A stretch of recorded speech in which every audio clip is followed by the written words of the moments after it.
السلام علیکم ورحمۃ اللہ وبرکاتہ۔ بسم اللہ الرحمن الرحیم۔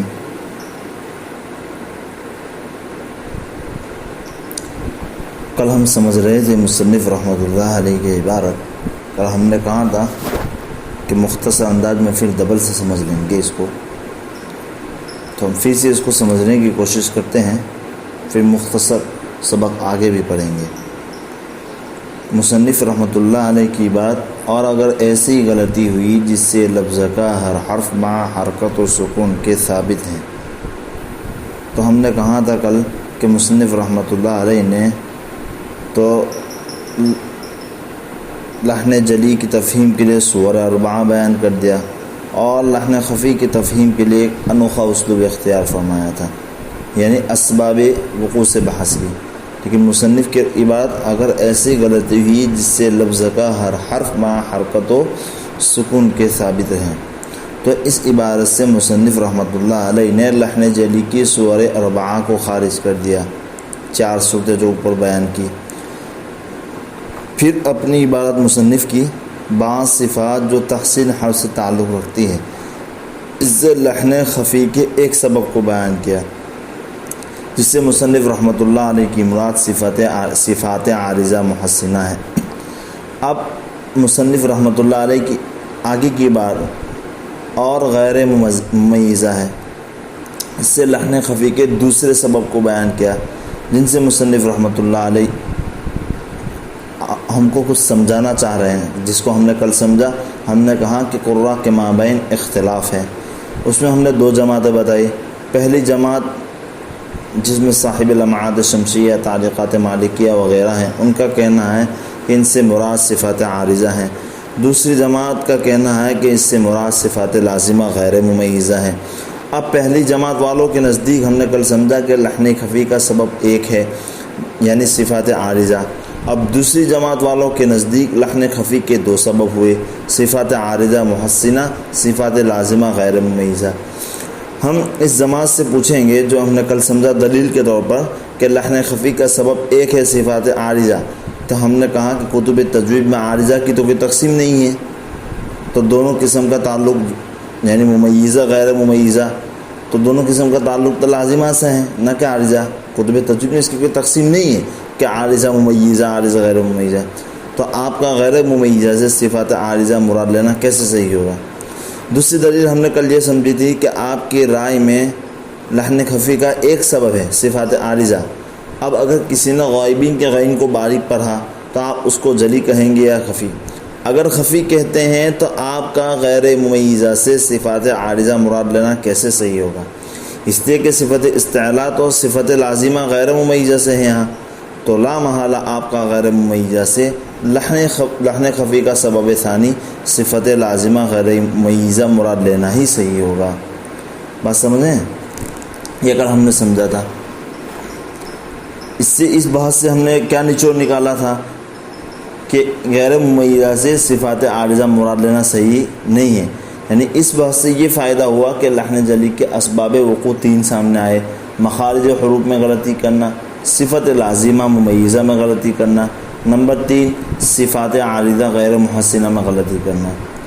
ٹھیک، پھر ہم نے لحن خفی سے دو اسباب وقوع نکالے۔ لحن خفی کے اسباب وقوع 2 ہیں: صفات لازمہ غیر ممیزہ میں غلطی کرنا، اور نمبر 2 صفات عارضہ محسنہ میں غلطی کرنا۔ پھر ہم نے آگے سمجھا تھا کہ بھائی یہ اگر ادا نہ ہو تو خوف عقاب اور تحدید کا ہے، تو اس عبارت میں ہم نے سمجھا کہ یہ لحن خفی کی ترجمانی کر رہی ہے۔ کہ ہم نے یہ سمجھا یہ اس عبارت میں مصنف رحمۃ اللہ علیہ لحن خفی کے حکم کو بیان کر رہے ہیں۔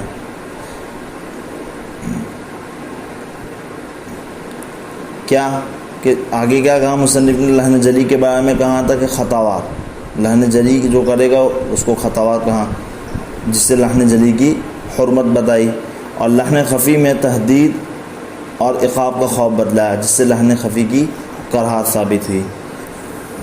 ٹھیک، اب آگے مصنف رحمۃ اللہ علیہ نے فرمایا کہ تجوید کے معنی ہر حرف کو اپنے مخرج سے مع جمیع صفات کا ادا کرنا۔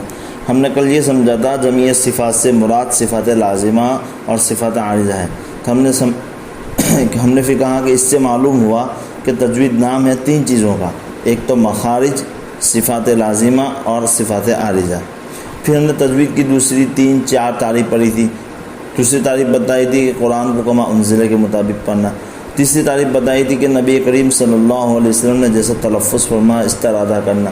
چوتھی تعریف ہم نے کل پڑھی تھی کہ ادائے جبریل کے مطابق پڑھنا۔ پھر ہم نے سمجھا تھا کہ تجوید کے 4 رکن ہیں، ایک مخارج حروف کو جاننا، نمبر 2 صفات حروف کو پہچاننا، نمبر 3 ان احکام کی شناخت جو حرفوں کو باعتبار ترکیب کے پیش آتے ہیں، نمبر 4 مشق اور اساتذہ ماہرین سے سیکھنا۔ یہ چار کل تجوید کے ارکان کل ہم نے سمجھے تھے۔ پھر ہم نے اس کے بعد تجوید کا موضوع کے بارے میں جانا کہ تجوید کا موضوع حروف تہجی ہے اور غایت تصحیح حروف ہیں، لیکن تجوید کے موضوع میں اختلاف ہے۔ جمہور کے نزدیک تجوید کا موضوع حروف ہجائیہ قرآنیہ ہے، غیر جمہور کے نزدیک تجوید کا موضوع حروف ہجائیہ قرآنیہ کے ساتھ احادیث نبویہ صلی اللہ علیہ وسلم بھی ہے۔ لیکن جماعت ثانی کی دلیل ہم نے کل اس طرح سمجھی کہ جس طرح تجوید کی رعایت ضروری ہے اس طرح احادیث میں بھی ضروری ہے۔ جس طرح تجوید کی رعایت قرآن میں ضروری ہے اسی طرح احادیث میں بھی ضروری ہے، اس لیے کہ احادیث بھی قرآن کی طرح وحی ہے۔ صرف فرق اتنا ہے کہ قرآن کی عبارت بہو وحی کی ہے اور احادیث میں مفہوم تو خداوندی ہے، مفہوم تو اللہ رب العزت کا ہے، مگر عبارت حضور صلی اللہ علیہ وسلم کی ہے۔ فرق قرآن میں فرق کیا ہے؟ قرآن کی عبارت ہو بہو وہی ہے، یعنی ہو بہو وہی کا مطلب یہ ہے الفاظ اور مفہوم دونوں کے دونوں اللہ رب العزت کے ہیں، اور احادیث میں مفہوم رب باری تعالیٰ کا ہے، لیکن عبارت الفاظ نبی کریم صلی اللہ علیہ وسلم کے ہیں۔ کل ہم نے یہ سمجھا تھا، لیکن پھر ہم نے جماعت اولیاء کی طرف سے جواب یوں سمجھا کہ قرآن کریم میں الفاظ اور مفہوم دونوں باستقلال مطلوب ہے، احادیث میں صرف مفہوم مطلوب ہے، اور احادیث نبویہ صلی اللہ علیہ وسلم کی تلاوت میں اجر و ثواب کے تو مستحق ہوں گے، مگر وہ خصوصی فضیلت جو الفاظ قرآنی کے ساتھ خاص ہے وہ احادیث نبویہ صلی اللہ علیہ وسلم کے ساتھ نہیں ہے۔ بات سمجھ رہے ہیں؟ یعنی احادیث کی تلاوت پہ تو ثواب ہے ہی ہے، لیکن فضیلت قرآن کے الفاظ کی ہے، کیونکہ اس لیے کہ ہر حرف قرآن پر 10 نیکیوں کا وعدہ ہے اور احادیث میں نہیں ہے۔ ہم نے دوسرا جواب یوں سمجھا کہ قرآن کی طرح احادیث میں بھی اگر تجوید کی رعایت کا حکم دیں گے، یہ دوسرا جواب کل ہم نے سمجھا تھا، قرآن کی طرح احادیث میں بھی تجوید کی رعایت کا حکم دیں گے تو امت کا بہت بڑا طبقہ گنہگار اور لعنت کا مستحق ہوگا۔ اس لیے تجوید کی رعایت قرآن پاک میں لازم ہے نہ کہ احادیث میں، لہذا تجوید کا موضوع حروف ہجائیہ قرآنیہ ہے۔ بات سمجھے؟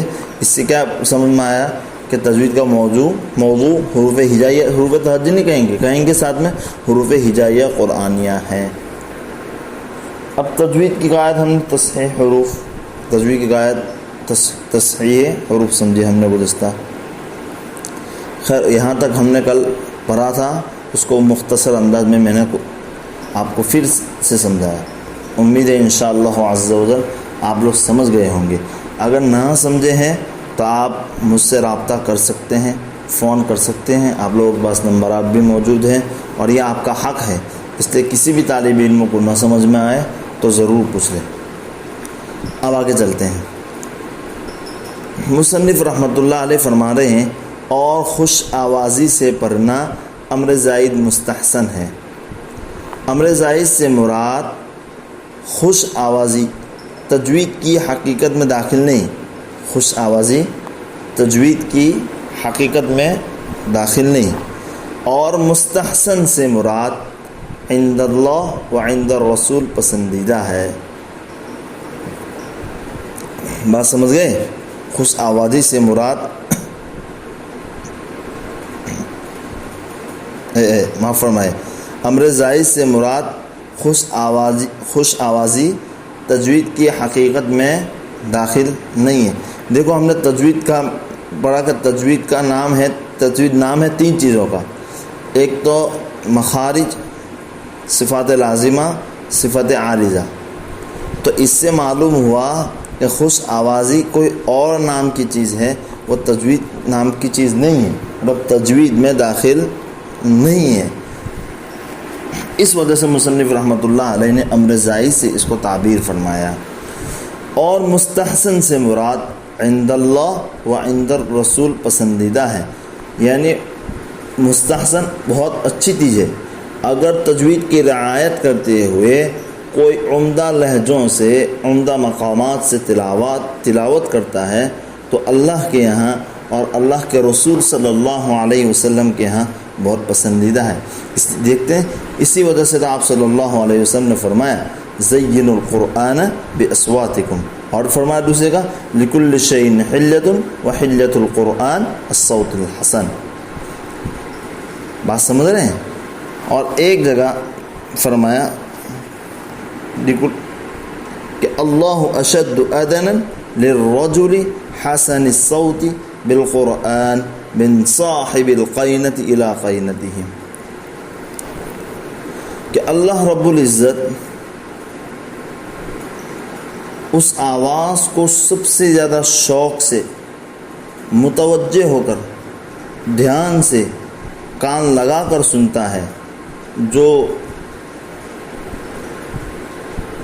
بہترین، اچھی اور عمدہ آواز میں قرآن کریم کی تلاوت کرتا ہے۔ یہ حدیث سے پتہ چلا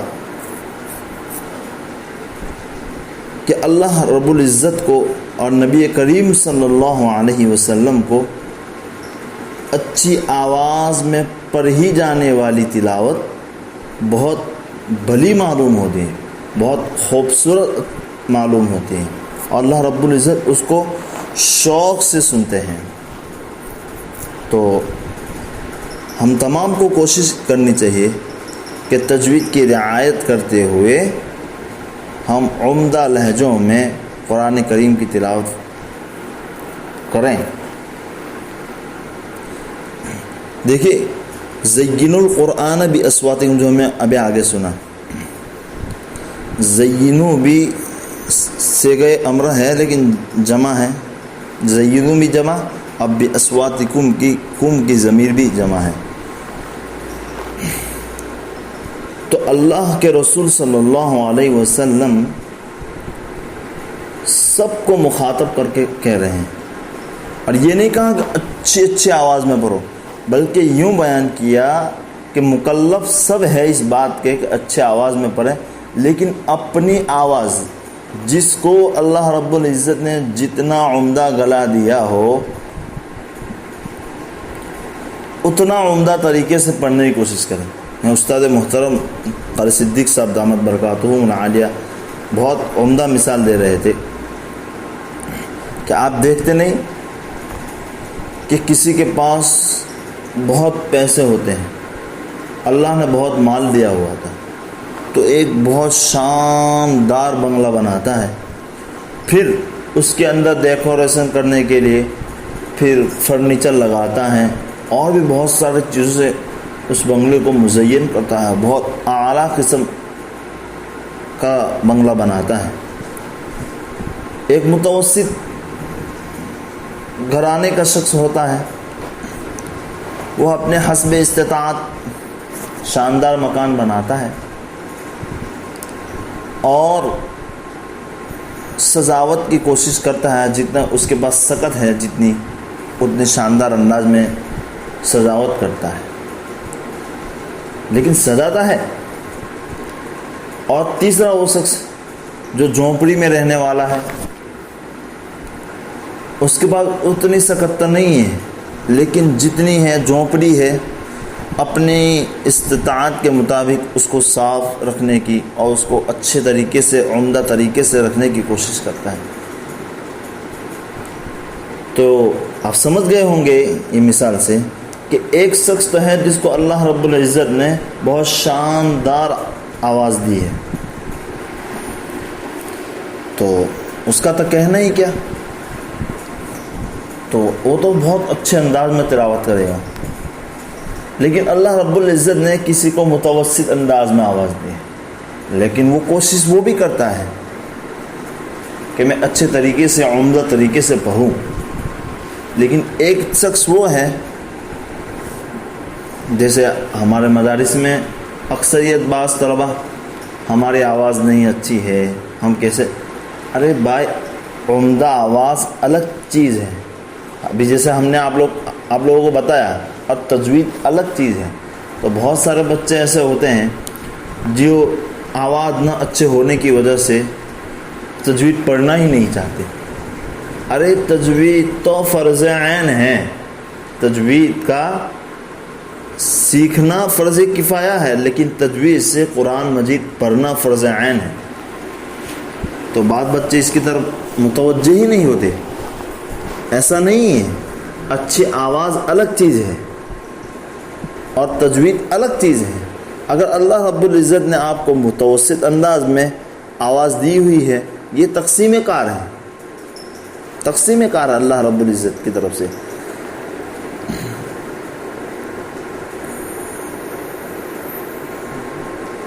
خیر کیا کہہ رہے تھے؟ ہاں، یہ اللہ رب العزت کی تقسیم ہے، اللہ کسی کو دیتا ہے کسی کو نہیں دیتا ہے۔ تو اللہ رب العزت نے کسی کو متوسط انداز میں آواز دی ہوئی ہے، تو اس کو چاہیے کہ اس متوسط آواز میں اپنے آپ کو ڈھالتے ہوئے بہترین سے بہتر، بہتر سے بہتر، بہترین سے بہترین تلاوت کرنے کی کوشش کریں۔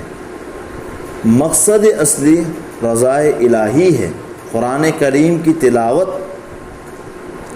رضائے الہی کے لیے ہے، اس لیے اللہ رب العزت نے ہمیں جیسی آواز دی ہے اس میں دیکھو، کبھی کبھی ایسا ہوتا ہے کہ بعض بچے کو اللہ نے لہجوں کی اتنی مضبوط صلاحیت دی ہوئی ہوتی ہے کہ بہت کم مشق کرنے سے وہ سمجھ جاتا ہے، اور بعض بچوں کو اللہ رب العزت نے اس سے کم تھوڑی صلاحیت دی ہوتی ہے، کسی کو 50 مرتبہ سننے سے لہجہ سمجھ میں آتا ہے، کسی کو 10 مرتبہ سننے سے، اور بعض لوگ ایسے ہوتے ہیں جن کو 100 مرتبہ سننے کے بعد بھی لہجہ نہیں سمجھ میں آتا۔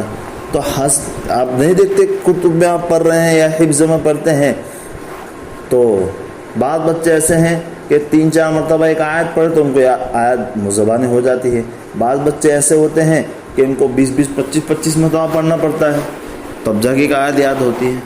تو اللہ رب العزت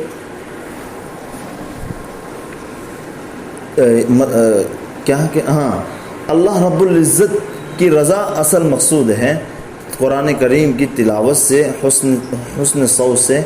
اگر ہمیں متوسط آواز ملی ہوئی ہے لڑکوں، تو ہم کوشش کریں متوسط آواز میں رہتے ہوئے عمدہ سے عمدہ پڑھنے کی، اور جس کو اس سے کم آواز ملی ہوئی ہے تو کوشش ضرور کریں۔ السعی منا والاتمام من اللہ، ہمارا کام ہے کوشش کرنا اور اس کو تام تک پہنچانا اللہ رب العزت کا کام ہے۔ تو خیر، اللہ کے نبی پاک صلی اللہ علیہ وسلم نے فرمایا کہ ہر چیز کا ایک زیور ہوتا ہے، اور قرآن کریم کا زیور اچھی آواز ہے۔ تو خوش آوازی سے پڑھنا امر زائد مستحسن ہے، جبکہ قواعد تجوید کے خلاف نہ ہو، اور عند اللہ مطلوب بھی ہے۔ خوش آوازی قواعد تجوید کے خلاف ہو تو مکروہ ہے، جبکہ لحن خفی لازم آئے۔ نمبر 3، خوش آوازی قواعد تجوید کے خلاف ہو اور لحن جلی لازم آئے تو حرام اور ممنوع ہے۔ کیا سمجھے لڑکوں؟ خوش آوازی سے پڑھنا امر زائد مستحسن ہے، لیکن جبکہ قواعد تجوید کے خلاف نہ ہو، اور وہ عند اللہ مطلوب بھی ہے، اور خوش آوازی قواعد تجوید کے خلاف ہو تو مکروہ ہے، جبکہ لحن خفی لازم آئے، اور خوش آوازی قواعد تجوید کے خلاف ہو اور لحن جلی لازم آئے تو حرام اور ممنوع ہے۔ آگے مصنف فرماتے ہیں پڑھنا اور سننا دونوں کا ایک ہی حکم ہے۔ کیا مطلب؟ یعنی جس طرح لحن جلی کے ساتھ پڑھنا حرام ہے، اسی طرح لحن جلی کا سننا بھی حرام ہے، اور جس طرح لحن خفی کے ساتھ پڑھنا مکروہ ہے، اسی طرح اس کا سننا بھی مکروہ ہے۔ اگر سننے والا صحیح غلط کی تمیز رکھتا ہے تو تالی و سامع حکماً مشترک ہے، الا یہ کہ اس پر تنبیہ کریں یا دل پر برا جانے، تو پھر وہ سامع ہیں، وہ اس کے حکم کے زد میں نہیں آئے گا۔ بس آج کا سبق اتنا ہی۔ امید ہے انشاءاللہ عز و جل طلباء اس کو یاد کرنے کی فکر کریں گے اور سنانے کی بھی فکر کریں گے۔ بہت مختصر سا سبق ہے۔ السلام علیکم۔